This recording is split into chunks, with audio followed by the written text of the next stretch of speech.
आज अगर आप इंडिया में किसी को एक मौका दें तो ज्यादातर लोग आपको ऐसे मिलेंगे जो इंडिया छोड़कर किसी और देश में चले जाना चाहते हैं। ये ट्रेंड वैसे नया तो नहीं है, बट पिछले 11 सालों से number of people living India has been increased. UN देशा के एस्टीमेट से लगभग 1 करोड़ 85 लाख से ज्यादा इंडियंस आज दूसरे देशों में रहते हैं। As of early 2024 approximately 3 crore 50 lakh से ज्यादा लोग इंडियन ओरिजिन के हैं जो दूसरी कंट्रीज में रहते हैं, इंक्लूडिंग सेकेंड जनरेशन इंडियंस। लेकिन ऐसा क्यों हो रहा है? क्योंकि इंडिया को आज लीडरशिप जिस राह पर लेकर जा रही है वो ठीक नहीं है, हमारे अब के लिए नहीं और ना ही फ्यूचर के लिए। और ये कहना बिल्कुल सही होगा कि आज इंडिया इंडियंस को फेल करती जा रही है। मजबूरन लोगों को अपना घर छोड़कर किसी और देश में जाकर रहना पड़ रहा है। और अगर आपको मेरी बात पे किसी पे कोई इशू हो तो पूछिए उन पॉलिटिशियन से जाकर जिनके बच्चे आज इंडिया छोड़ चुके हैं और यहाँ तक कि अपनी सिटीजनशिप भी। उन पॉलिटिशियंस के बारे में हम लास्ट में बात करेंगे, और पहले जान लेते हैं कि ऐसा क्यों हो रहा है। इंडिया में एजुकेशन सिस्टम आज बिल्कुल एक अफ्रीकन कंट्री की तरह है। देश में एक भी ऐसा गवर्नमेंट स्कूल नहीं है जिसमें लोग अपने बच्चों को दिल से भेज सके। ना तो वहाँ मिड डे मील्स का पता है, और पढ़ाई की तो बात भी मत कीजिए। और वहीं प्राइवेट स्कूल्स की बात करें तो वहाँ भी हालत कुछ ज़्यादा ठीक नहीं है, क्योंकि प्राइवेट स्कूल्स जो आज मेजॉरिटी इंडियंस अफोर्ड नहीं कर सकते। जब मैं 12th स्टैंडर्ड में था तो मेरी फीस 1200 रुपये थी डिस्काउंट को मिलाकर, और मेरी नीस जो फर्स्ट क्लास में पढ़ती है उसकी फीस 1800 रुपये है। आज आपको इंडिया के ऑलमोस्ट हर जगह, चाहे वो गांव हो या फिर कोई शहर हो, ऐसे पेरेंट्स मिल जाएंगे जो उन स्कूलों की फीस को अफोर्ड नहीं कर सकते हैं, लेकिन उन्हें अपने बाकी खर्चे रोककर उन्हें प्राइवेट स्कूल्स में अपने बच्चों को भेजना पड़ता है उनके फ्यूचर के लिए।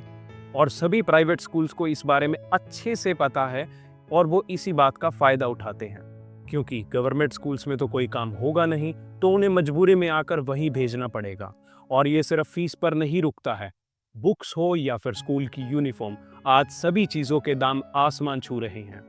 बीजेपी ने 2014 में सेंटर में आने से पहले अपने मैनिफेस्टो में प्रॉमिस किया था कि एजुकेशन स्पेंडिंग को रेज करके जीडीपी का 6% किया जाएगा, जो उस टाइम 2.9% थी। फिर 2020 की नेशनल पॉलिसी में भी सेम प्रॉमिस, लेकिन हुआ क्या? आज 2025 में भी वो स्पेंडिंग सिर्फ 4.1% तक ही पहुंच पाई। वहीं अगर हम अपने नेबर्स की बात करें, भूटान अपनी जीडीपी का 7.41% और मालदीव्स 4.67% स्पेंड करता है।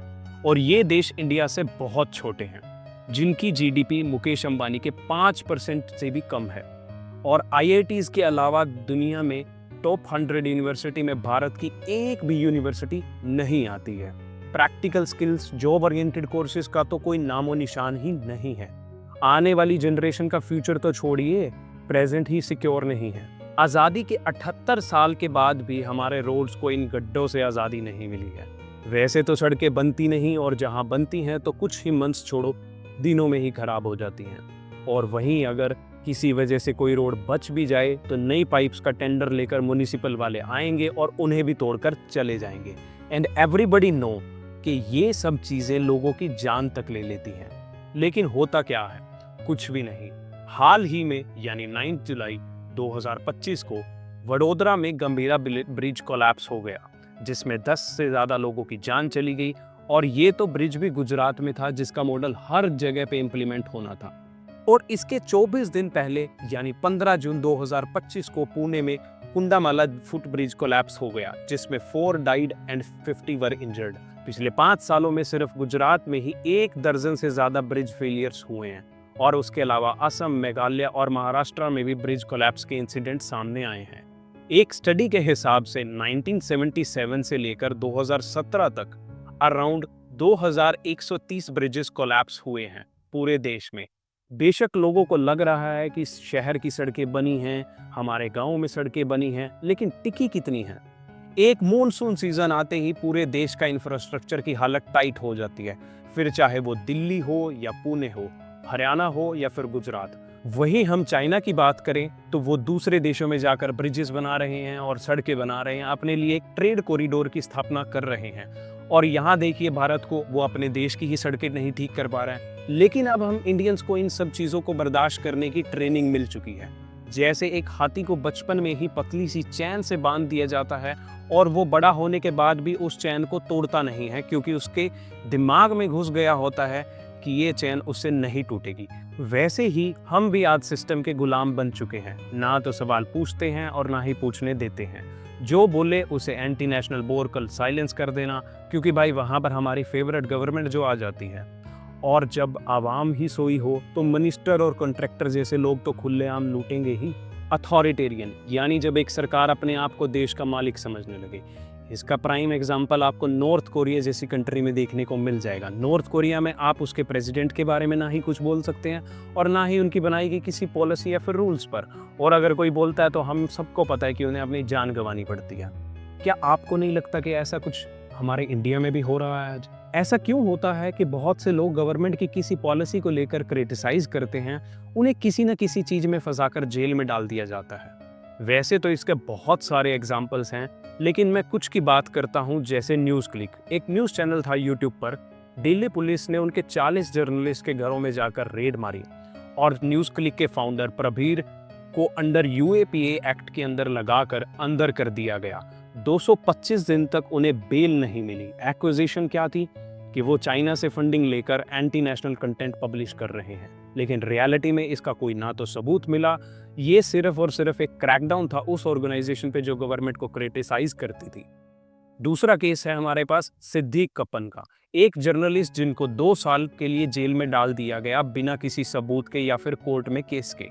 और क्या कर रहे थे वो? 2020 में जो मशहूर हुआ था हाथरस केस पर रिपोर्टिंग, सिर्फ और सिर्फ रिपोर्टिंग के केस में। इसके अलावा 16 human right activist, college professor और लॉयर, जिसमें स्टैन स्वामी जो कि कस्टडी में ही मर गए, इन सब को यूएपीए केस लगाकर जेल के अंदर डाल दिया गया। और कारण क्या बताया गया कि वो मोदी जी को असैसिनेट करना चाहते हैं। लेकिन आज 6 सालों के बाद भी ना तो इस केस की सुनवाई है और वो आज तक जेल में ही सड़ रहे हैं। और ये तो सिर्फ आम लोगों की बात है। सत्ता में बैठी सरकार ने दिल्ली सीएम अरविंद केजरीवाल और मनीष सिसोदिया को भी नहीं बख्शा, जिनको 2024 के दिल्ली इलेक्शन से पहले करप्शन चार्जेस में फंसाकर जेल के अंदर कर दिया गया, ना ही किसी बिना ट्रायल के।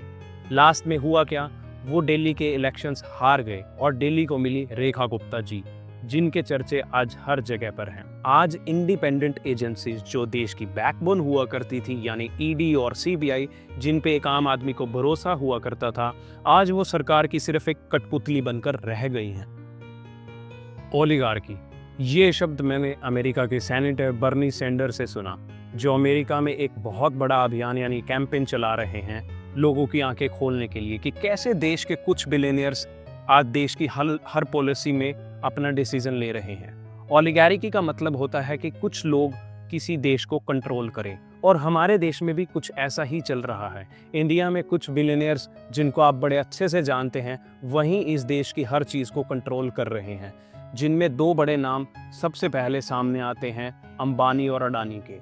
आज देश के ज़्यादातर प्रॉफिटेबल कंपनीज को प्राइवेटाइजेशन और गवर्नमेंट का भार कम करने के नाम पर इन बिलियनियर्स को बेचा जा रहा है, जबकि गोल तो ये होना चाहिए कि नई कंपनीज बनाई जाएं गवर्नमेंट के द्वारा। लेकिन हो क्या रहा है? सारी की सारी चीज़ें बेची जा रही हैं, फिर चाहे वो एयरपोर्ट्स हों, पोर्ट्स हों, पावर हो या फिर टेलीकॉम सेक्टर की कंपनीज हों, सब चीज़ों को बेच दिया जा रहा है। बीजेपी गवर्नमेंट ने स्ट्रेटेजिकली 2 लाख करोड़ से ज़्यादा की पब्लिक कंपनीज को 2021 से लेकर अब तक बेच दिया गया है, और इसमें 2 बड़े सरनेम ही हर डील में फ्रंट रो पर रहते हैं, A&A। और जब देश में कंपनी कम पड़ जाए तो हमारे प्राइम मिनिस्टर दूसरे देशों में जाते हैं, वहीं पर जाकर अपने प्रिय मित्र अडानी जी के लिए कोई ना कोई नया कॉन्ट्रैक्ट लेकर आते हैं। देश उनके लिए सेकंड प्रायोरिटी तो छोड़िए, लाइन में ही नहीं है। इसका प्राइम एग्जाम्पल आपको देखने को मिलेगा हाल फिलहाल में जो डोनाल्ड ट्रंप इंडिया के साथ कर रहा है। मोदी जी के मुंह पर यूएस में बुलाकर उनके ऊपर प्रेस के सामने बेईमान बोला जाता है इंडिया को, और मोदी जी कुछ नहीं बोलते हैं। इंडिया पर हैवी टैरिफ लगा दिए जाते हैं, मोदी जी जब भी चुप रहते हैं। इंडिया को बोला जाता है कि आप एग्रीकल्चर प्रोडक्ट्स, एनर्जी प्रोडक्ट्स और मैन्युफैक्चरिंग गुड्स और बहुत सारी चीज़ों पर टैरिफ कम करने के लिए हमारे मोदी जी तब भी चुप रहते हैं, और ये चुपचाप कर दिया जाता है। लेकिन ऐसा क्यों? क्या इंडिया की कोई मजबूरी है जो खामोश रहना पड़ रहा है? यहाँ इंडिया नहीं, शायद मोदी जी के प्रिय मित्र अडानी का मुद्दा है, जो कि ज़्यादा सेंसिटिव है। कुछ इंटरनेशनल रिपोर्ट्स के मुताबिक अडानी ग्रुप पर यूएसए में ब्राइबरी एलिगेशन की जांच चल रही है। मीडिया क्लेम करते हैं कि एफबीआई ने पॉसिबली इंडाइटमेंट पर डिस्कशन किया है और ग्रुप से पूछताछ हो सकती है। उन्हीं रिपोर्ट्स का दावा है कि यूएस की अथॉरिटीज ने भारत सरकार से लीगल कोऑपरेशन की मांग की है, पर अब तक कोई पब्लिक कॉन्फर्मेशन नहीं मिला है भारत सरकार की तरफ से। तो ऐसे में सवाल तो बनता है कि कहीं मोदी जी अपने प्रिय मित्र को प्रोटेक्ट करने के चक्कर में देश की बलि चढ़ा रहे हैं। अगर ऐसा नहीं है तो सरकार ने अब तक एफबीआई को पूरी मदद देने के लिए पब्लिकली बात क्यों नहीं की और ट्रेड डील्स को चुपचाप क्यों मान लिया जा रहा है। आज इंडिया में टैक्सेस यूरोप के बराबर लिए जाते हैं और सर्विसेज एक सब सहारन कंट्री की जैसी दी जाती हैं। पब्लिक सर्विस के नाम पर जो चीजें दी जाती हैं वो भी ढंग से मेंटेन नहीं होती। बेशक आज इनकम टैक्स की लिमिट को बढ़ाकर 12 लाख कर दिया गया है, आज आपके सांस लेने तक पर भी जीएसटी लगता है, लेकिन चाहे वो जरूरी दवाइयां हों, हॉस्पिटल बिल्स हों, ग्रोसरीज जैसे आटा चीनी, हर चीज पर जीएसटी है। और जीएसटी भी कम नहीं लेते हैं। एसी पर 28% जीएसटी, यानी अगर एक एसी 28,000 का है तो जीएसटी लगने के बाद लगभग 36,000 का पड़ता है। अगर आप एक गाड़ी खरीदने जाते हो तो उस पे अपफ्रंट 38% टैक्स लगता है, यानी एक गाड़ी की कीमत जो 10 लाख रुपए है वो टैक्स को मिलाकर हो जाएगी 13,80,000। और इतने पैसे देने के बाद भी आप उसको सिर्फ 10 या 15 साल से ज्यादा नहीं चला सकते, फिर चाहे वो गाड़ी बिल्कुल सही की सही क्यों ना हो। पिछले 5 सालों में टैक्स कलेक्शन डबल हो गया है, 20 लाख करोड़ से लेकर 39 लाख करोड़ तक पहुंच गया है, मतलब कि डबल। लेकिन क्या आपको इस देश में कोई इंप्रूवमेंट दिखती है? फिर चाहे वो एजुकेशन हो, रोड्स हो या फिर महंगाई। लेकिन छूट सिर्फ कॉरपोरेट्स को ही दी जा रही है, मतलब ये स्कीम्स एक अमीर आदमी को और अमीर बना रही है, ना कि देश के निचले लेवल के लोगों को ऊपर उठाती हैं। और ऐसा भी नहीं है कि टैक्सेस सबसे ज्यादा बड़े कॉरपोरेट ही भर रहे हैं। सबसे ज्यादा टैक्स देने वाले इंडिया के आम नागरिक ही हैं, वो गरीब जनता जो आज इंडिया में रह रही है। ईयर 2016 और 17 में कॉरपोरेट के कंपैरिजन में आम आदमी का हिस्सा 72% की रेशो था, जो बढ़कर 2024 और 25 में 128% हो गया है और आने वाले टाइम में इसका हिस्सा 135% का एस्टीमेट लगाया जा रहा है। तो इसका मतलब सरकार जो भी कर रही है वो आम आदमी के पैसों पर ही तो कर रही है, उसे कोई बड़ा कॉरपोरेट नहीं संभाल रहा। आम आदमी की टैक्स डिस्ट्रीब्यूशन कंपनीज के मुकाबले बढ़ती जा रही है।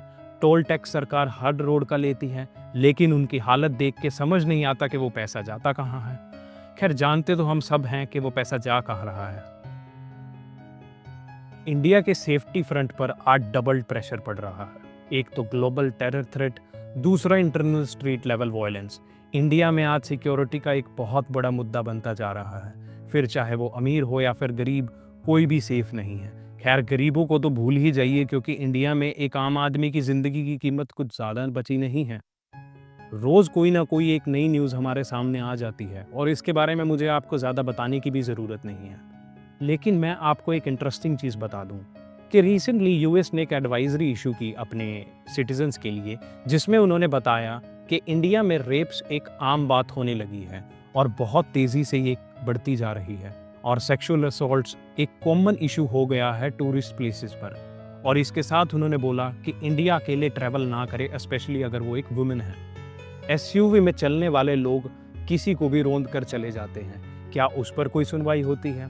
और हाल ही में कावड़ यात्रा के नाम पर जो बहुत जगह वायलेंस देखने को मिल रही है, लेकिन हमारा सिस्टम तो विक्टिम्स को प्रोटेक्ट करने के बजाय उन वायलेंस करने वालों को ही प्रोटेक्ट कर रहा है। ऐसे क्राइम्स आज देश में बहुत तेजी से बढ़ रहे हैं, लेकिन पुलिस का डंडा ज़्यादातर केसेस में सिर्फ एक आम इंसान की रोजी रोटी पर ही चलता है।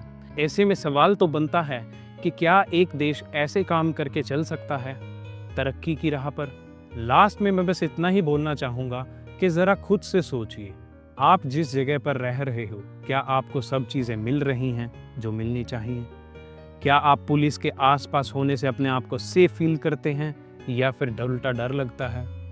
इन सब चीज़ों के बाद भी अगर एक इंसान किसी और देश में जाना चाहता है तो क्यों ना जाए, उसमें क्या बुराई है? हमारे नेता और उनके बच्चे भी तो यही कर रहे हैं। क्या देश प्रेम सिर्फ आम लोगों के लिए है, उन पॉलिटिशियंस के लिए नहीं? ध्यान से सोचिएगा इस बात को ज़रा। धन्यवाद।